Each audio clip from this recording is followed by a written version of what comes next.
mulai, Pak. Oke. Ya. Bismillahirrahmanirrahim. Assalamualaikum warahmatullahi wabarakatuh. Selamat siang Bapak Ibu semuanya.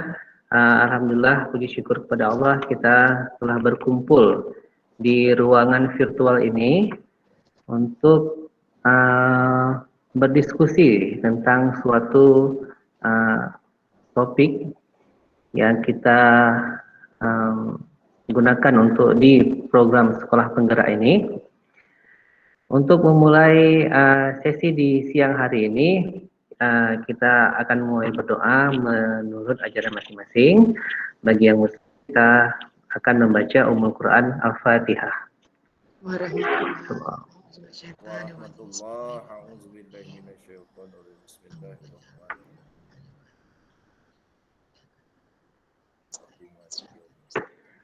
Amin amin ya rabbal alamin. Semoga di pertemuan kita kali ini mendapatkan banyak keberkahan dari Allah Subhanahu wa taala.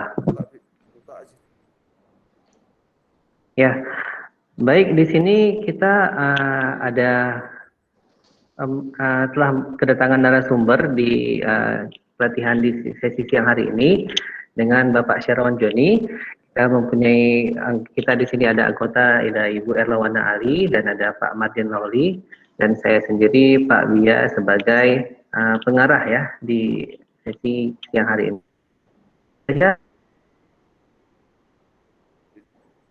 Bapak.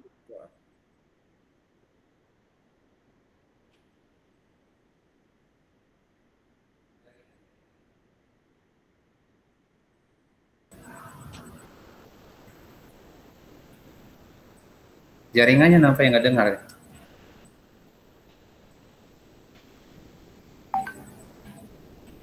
Jaringannya bermasalah ya Pak? Nah itu dia tadi ternyata Pak. Saya nggak tahu sampai mana tadi Bapak. Masih direkam juga, nanti bisa saya potong kok.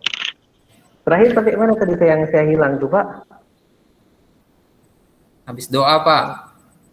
Ya ampun, berarti saya udah panjang lebar berbicara ya. Atau Pak Bida? Ya nggak apa-apa Pak, bisa lanjut, nanti bisa dipotong Pak, aman. Enggak, ini Ibu Erla, Pak Martin buka aja videonya. Udah buka Sudah, Pak? Sudah buka.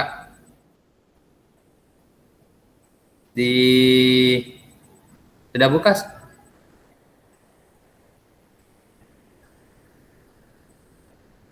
Oke, dilanjutkan. Pak,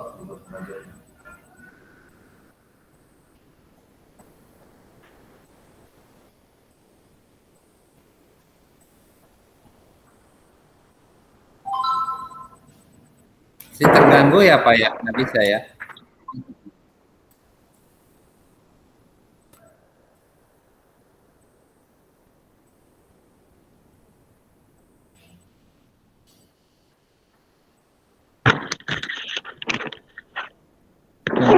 Lucu sekali ya, yang hari ini. Sorry Bapak Ibu. Ini udah aman Pak, insya Allah. Insya Allah. Oke, ini kita mulai lagi ya.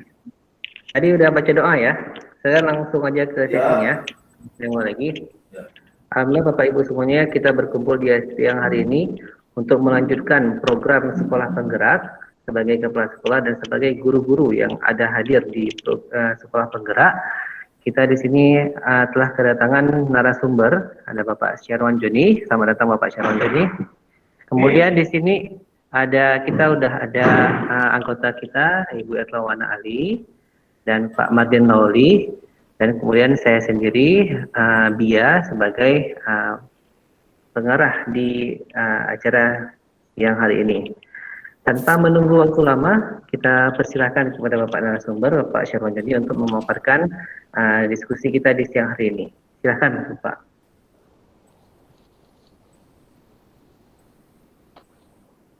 Baik, terima kasih.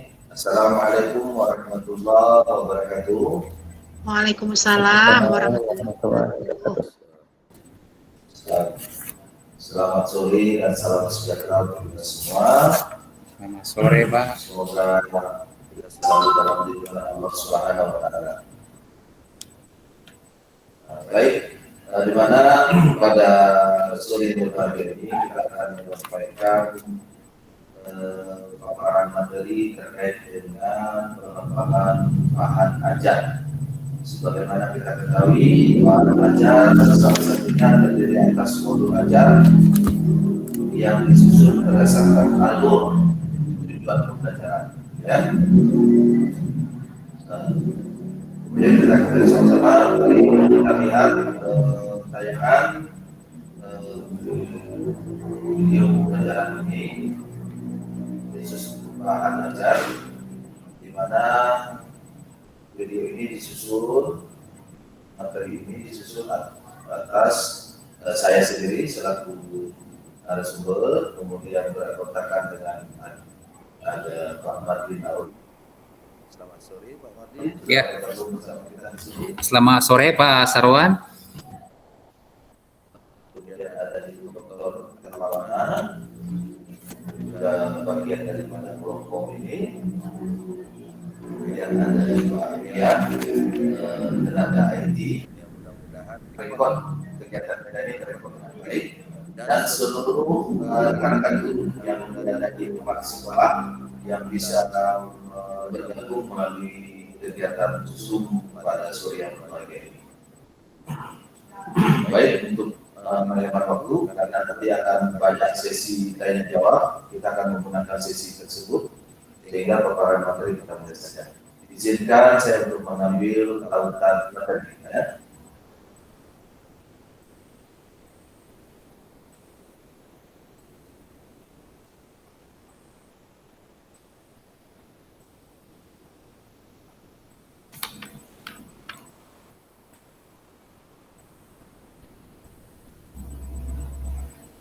Sebelum kita lihat bersama, ya, apakah untuk semua peserta IHT pada sore berbahagia ini bisa dapat akses dengan baik? Iya, sudah bisa Pak. Baik. Modul ajar di sini yang perlu kami sampaikan, kami dari kelompok E kepada seluruh guru-guru yang ada di tempat sekolah ini adalah bagian daripada yang penting dalam suatu proses pembelajaran, di mana di sini akan membahas tentang tipe dan prinsip dan kepentingan daripada modul ajar itu didesain. Kita lihat saja supaya ada fokus kegiatan kita pada materi ini memiliki tujuan, yaitu semua peserta IHT diharapkan mampu memahami filosofi pembelajaran yang memerdekakan, profil belajar Pancasila dan organisasinya dalam belajar. Jadi harapan kami di sini, Bapak Ibu dapat menyusun bahan ajar yang di dalamnya dapat mengarahkan proses pembelajaran itu untuk membentukkan profil belajar Pancasila dan bagaimana nilai-nilai karakter dalam pembelajaran. Sedangkan tujuan khusus kita pada hari ini, pada materi ini, kita diharapkan Bapak Ibu semua selaku peserta IHT bisa memahami modul ajar serta sumber belajar yang dibutuhkan untuk mendukung penerapannya di kelas. Jadi kita akan membagi bahasan topik kita ada pada konsep modul ajar, komponennya, kemudian prinsip penyusunan dan prosedur penyusunan modul ajar. Kita ketahui bahwa konsep modul ajar ini mulai daripada penekanan tujuan dan cita-cita untuk pembentukan profil pelajar Pancasila. Bagaimana kita lihat dalam peta ini ada satu aliran menjadi fokus untuk kegiatan dan pembentukan profil Pancasila, dan diawali dengan capaian pembelajaran,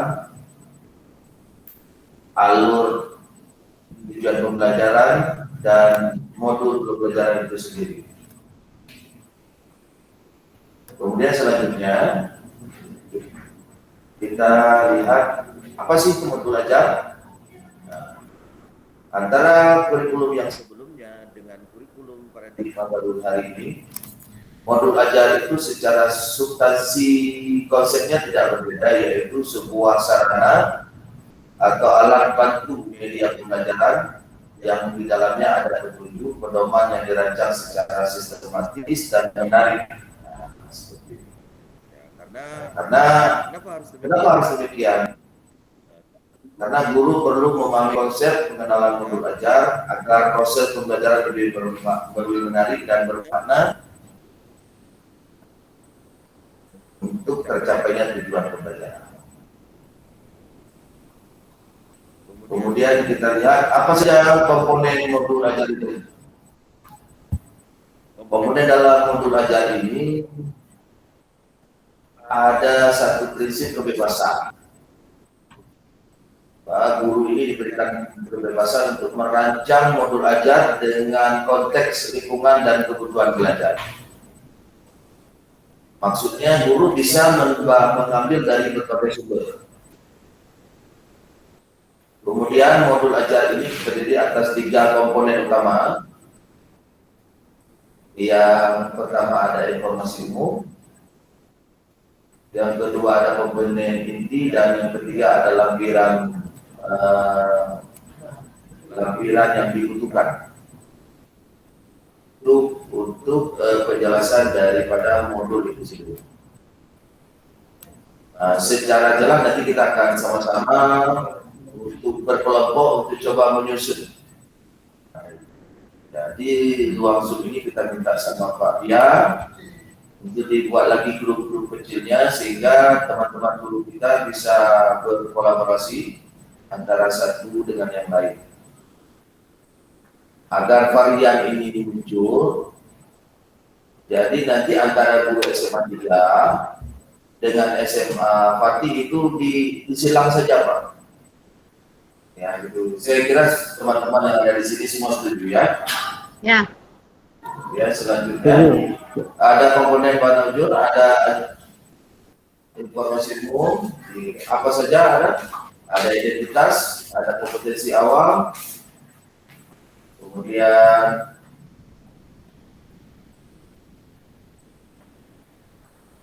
ada profil Pancasila, dan secara itu pada Bapak Ibu kita ada sediakan link. Nanti ada format dan ada komponen-komponen yang sudah disiapkan. Sehingga Bapak Ibu bisa melihat link itu dan dipelajari dengan lengkap, dan kita para kepala sekolah nanti akan siap untuk bisa mendampingi dan membimbing Bapak Ibu sekalian. Oke, yang selanjutnya secara utuh kita lihat ada di bagian komponen inti. Komponen inti ada tujuan pembelajaran. Ini yang sangat penting karena ini akan mengarahkan bagaimana proses pembelajaran itu dirancang. Nah, ya.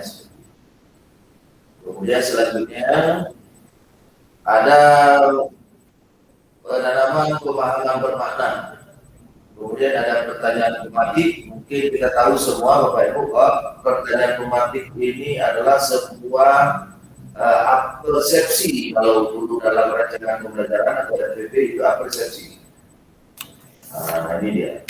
Jadi kita dimintakan untuk membuat pertanyaan semenarik mungkin yang bisa menggali potensi awal anak dan dikaitkan dengan materi ajar yang kita kembangkan. Kemudian yang terakhir kita harus melakukan sebuah asesmen. Di tahapan sebelumnya kita sudah kenal ada asesmen adalah bagian daripada untuk mengukur capaian pembelajaran. Asesmen Bapak Ibu sekalian bisa dilakukan dengan 2 cara. Boleh itu dengan cara asesmen formatif, bagaimana kita tahu penilaian yang dilakukan dalam proses pembelajaran, maupun asesmen yang dilakukan di akhir fase pembelajaran yang disebut dengan asesmen sumatif. Ya. Jadi kalau di RPP yang terdahulu, Bapak Ibu, lebih kepada dilihat pada komponen penilaian. Itu yang dimaksudkan.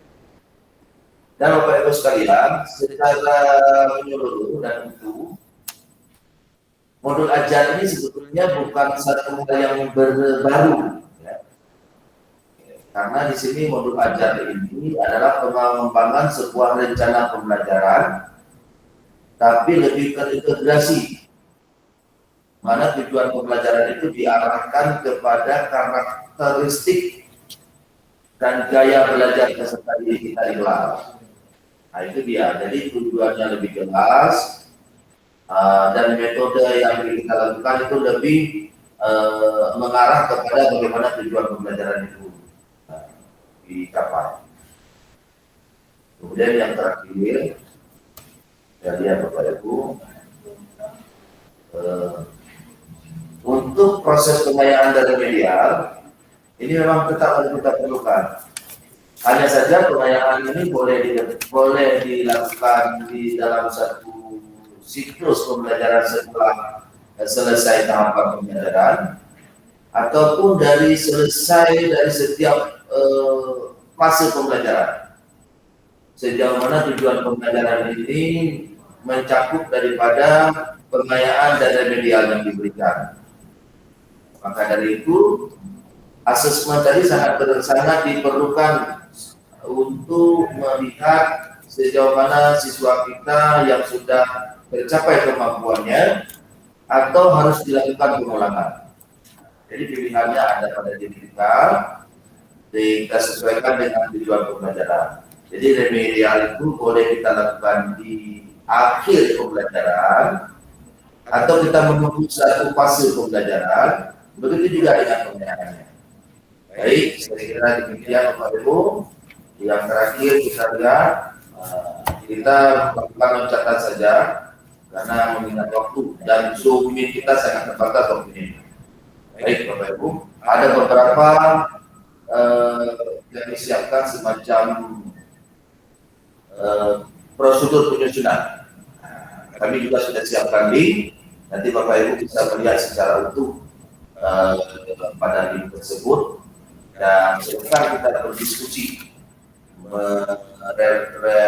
refleksi materi ini dan kita saling berkolaborasi dalam kelompok untuk menemukan yang terpenting daripada materi yang kita sampaikan pada sore hari ini.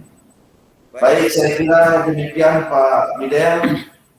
Dan kepada seluruh teman-teman, terima kasih kepada Bu Erlawana dan kepada Pak Madin yang mendampingi pada kegiatan kita pada hari ini. Dan silakan nanti teman-teman kalau memang ada pertanyaan untuk bersama dan memberikan pertanyaan pematik kepada peserta sehingga peserta akan bertanya kepada forum kita. Silakan demikian. Waalaikumsalam warahmatullahi wabarakatuh. Waalaikumsalam warahmatullahi wabarakatuh. Terima kasih Pak Syarwan atas diskusi dan sharingnya di siang hari ini tadi ya. Pak Syarwan mengangkat topik ini tentang modul ajar. Tadi telah dijelaskan tentang konsep modul ajar pertama dan kemudian beberapa komponen modul ajar telah dijelaskan oleh Pak Syarwan. Namun pastinya ada beberapa tanggapan atau pertanyaan dari kita-kita semua. Di sini ada Pak Martin dan juga Bu Erlawana. Di sini saya melihat Ibu Erlawana sudah raise hand. Nah, silakan Ibu, mungkin ada yang pertanyaan atau ditanggapan, silakan Ibu. Ya, terima kasih Pak Bia. Setelah saya mendengar presentasi dari Bapak fasilitator itu Bapak Sarwan Joni mengenai pembuatan modul ajar. Di kurikulum 2013 ini kita kenal dengan RPP, ya kan? Tetapi di kurikulum sekolah penggerak ini dikenal dengan modul ajar. Setelah saya melihat dalam pembuatan modul ajar di kurikulum sekolah penggerak, di sini ada 3 komponen. Ada informasi umum terdiri dari 6 item tadi. Kemudian komponen inti ada 8 item dan pada lampiran ada 4 item. apakah ini untuk modul ajar ini tidak terlalu berat untuk guru-guru di sekolah? Karena untuk apalagi sekarang sudah ada RPP 1 lembar untuk yang direvisi.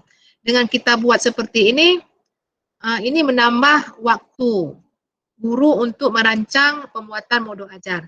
Apakah boleh ada berapa komponen yang bisa kita hilangkan? Mungkin seperti pengayaan dan remedial. Terima kasih. Kami sampaikan, semoga Bapak Fasilitator atau teman-teman lain dapat membantunya. Terima kasih, Pak. Baik, terima kasih atas tanggapan dan pertanyaannya Ibu Erlawana. Jadi di sini Ibu Erlawana menjelaskan tentang komponen modul ajar yang terlalu banyak ya. Ada Ya. 3 ya umum dan ada dibagi-bagi, ada yang 6, 8 dan juga lampirannya. Mungkin Ya. sebelum Bapak Fasilitator menjawab, ada tanggapan dari peserta lain. Ini. Sebelumnya dengan Pak Mardin, apakah ada tanggapan Pak Mardin? Baik, ya terima kasih Bapak Fidel yang sudah memberikan waktu dan kesempatan kepada saya ya untuk menanggapi pertanyaan yang cukup luar biasa ya dari Ibu Erlawana ya, yang ini nampaknya merupakan beban ya bagi Bapak Ibu guru yang mengajar lagi ini, karena melihat dari alur dari modul belajar ini sangat baik. Di informasi umum, inti dan lampirannya. Baik Bapak Ibu, tadi Pak pemateri sudah sangat Jelas. Dalam modul ajar ini sebenarnya mungkin kalau kita kaitkan dengan seperti yang disampaikan dari kurikulum K13 atau kurikulum sebelumnya, itu sudah mencangkup semua ya, banyak yang di RPP ya, pembuatan RPP. Nah, dalam modul ajar ini sebenarnya yang disebut dengan namanya ini informasi umum, ini sangat membantu kita sih sebenarnya dan membantu Bapak Ibu guru ya. Kenapa? Kalau kita di kurikulum 2013 sebelumnya itu untuk pembuatan RPP itu hanya kerangkanya ya kerangka. Sedangkan di modul ajar ini materi,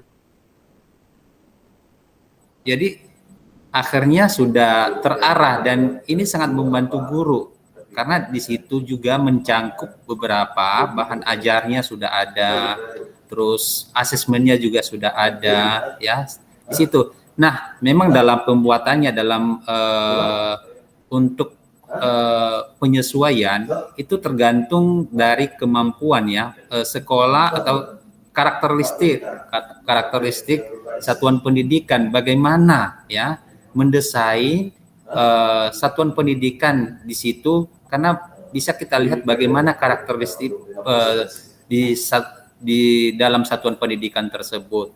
Nah, Bapak Ibu di sini pemerintah dan sesuai dengan yang disebut dengan kurikulum, kalau kita lihat itu informasi umum itu tentu sudah ditetapkan oleh pemerintah. Kalau dulu kita berbicara tentang silabus ya, itu namanya sekarang adalah capaian pendidikan ya. Nah, sekarang ini kita hanya mengarah pada menentukan tujuan pendidikan yang menyangkut 3 komponen, yaitu ada kompetensi, konten, dan variasi.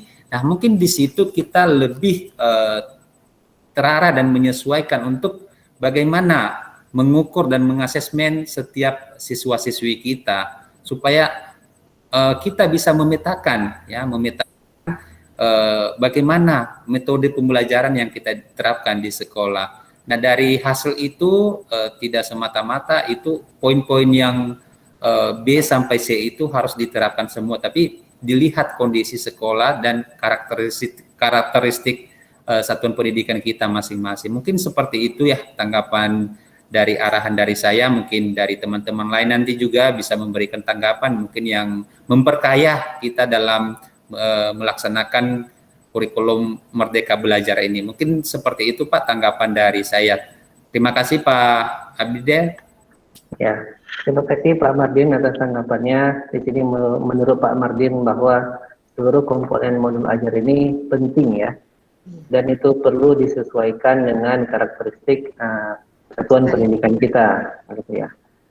Nah, kita mungkin mohon ini pencerahannya dari Bapak Fasilitator, Pak Syarwan, gimana Pak? Baik, ya, baik. Terima kasih Pak Fidel dan khususnya untuk Ibu Erlawana. Kita tahu pertanyaan ini penting untuk mendapatkan pencerahan, di mana baik di sekolah Ibu dan sekolah saya juga sendiri dan kita semua di seluruh jajaran sekolah se-Indonesia saat ini sedang coba untuk mengasumsikan bahwa sesuatu yang baru, sesuatu yang lebih kompleks menjadi agak lebih mudah untuk diterima. Sehingga kita jangan sampai juga sesuatu yang baru ini menjadi sebuah momok yang menakutkan seperti itu, sehingga itu juga menjadi sebuah potensial yang mungkin sulit untuk kita bisa melihat laju berkembangnya, kan seperti itu. Kemudian terkait dengan apa yang keterlaksanaan kurikulum dengan paradigma baru, yaitu kurikulum sekolah penggerak, yaitu yang mengakomodir tentang pembentukan sebuah perwujudan daripada tujuan pendidikan nasional, mewujudkan Indonesia maju dengan berlandaskan dan memiliki prinsip pembentukan profil pelajar Pancasila, dengan di dalamnya ada tidak berbagai potensi yang muncul di lapangan. Apalagi hari ini kita lihat bersama-sama, kita ada rekan-rekan guru kita masing-masing untuk sekolah, para komite sekolah penggerak adalah menjadi untuk menyukseskan daripada tujuan kurikulum ini bisa terselenggarakan di sekolah kita. Benar sekali Ibu Erlawana bahwa ini akan menjadi sebuah anggapan bahwa ini menjadi sebuah beban. Tapi dengan catatan untuk diingat bahwa seolah-olah kalau kita lihat ini kan modul ajar yang kita sebutkan RPP ini kan menjadi sebuah casing dia. Sebetulnya di dalam casing ini ada beberapa komponen yang lain sepertinya. Jadi kalau dulu kita ada silabus di dalamnya, kemudian ada RPP, kemudian ada bahan ajarnya, tapi hari ini modul ajar ini dikemas sedemikian rupa menjadi sebuah tampilan prima, tampilan tunggal yang di dalamnya sudah merangkum semuanya, seperti itu.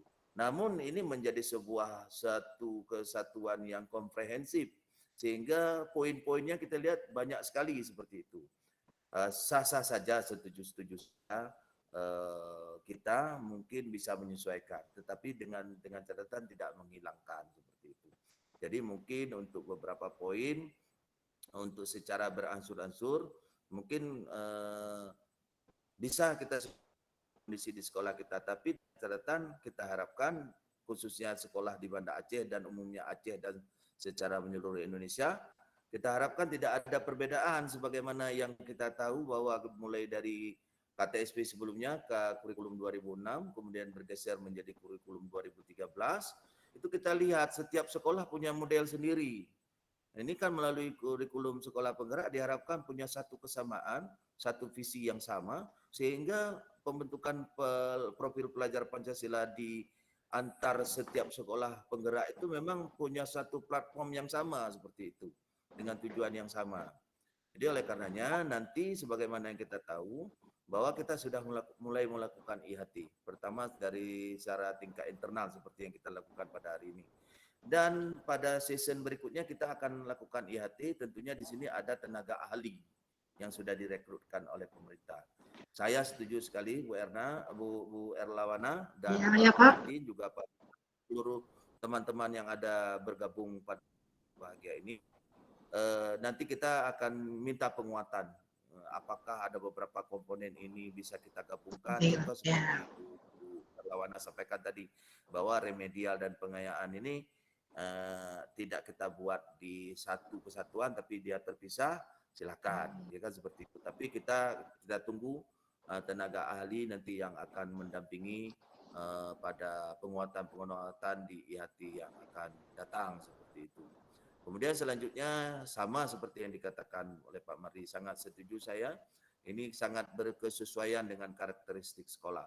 Tapi ini ada amanah kepada kita 4 sekolah dan tentunya kepada semua rekan-rekan guru yang bergabung pada sore yang berbahagia ini, bahwa kita bisa buat sesuatu itu yang sulit menjadi lebih mudah, yang kompleks bisa menjadi lebih sederhana. Jadi kitalah yang di depan.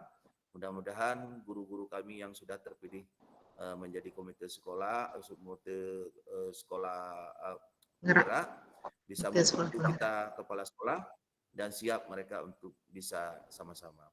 Kemudian mengingat waktu Pak Bidal, saya lihat ada beberapa teman-teman yang sudah menanyakan melalui link dan kami memberi kesempatan kepada Ibu Erlauna, Pak Martin, Pak Bidal sendiri nanti ingin beri jawaban kita dalam kelompok-kelompok. Saya kira demikian. Jadi Pak Bidal mungkin sudah siap-siap untuk kelompok, kemudian disiapkan tema yang sudah kita berikan. Insyaallah mudah-mudahan bisa kita kerjakan dan kita masuk kepada kelompok. Dan sebelum kita akhiri, mungkin karena waktu kita terbatas, kita siapkan dulu dengan sesi ini untuk melanjutkan kepada sesi berikutnya. Saya kira demikian kepada Pak Bidel, kepada teman-teman. Saya lihat sudah ada banyak pertanyaan, nanti bisa kita lebih konkret menjawabnya dalam kelompok-kelompok kecil. Demikian kepada semuanya, salam sehat selalu kepada kita semua. Semoga kegiatan kita Allah Subhanahu wa taala. Amin amin ya rabbal alamin. Demikian dari saya. Terima kasih. Assalamualaikum warahmatullahi wabarakatuh. Waalaikumsalam warahmatullahi Terima wabarakatuh. kasih Pak Ketua. Terima kasih Pak Syarwan sebagai fasilitator. Dan mari Bapak Ibu semuanya kita akhiri sesi kali ini dengan mengucapkan hamdalah. Alhamdulillahirabbil alamin. Jadi dengan berakhirnya itu, insya Allah di sesi kali ini telah berakhir. Kita lanjutkan di sesi kedua dengan menjawab pertanyaan-pertanyaan yang sudah ada ya. Baik, kami akhiri. Lebih dan kurang saya mohon maaf. Wassalamualaikum warahmatullahi wabarakatuh. Waalaikumsalam warahmatullahi wabarakatuh.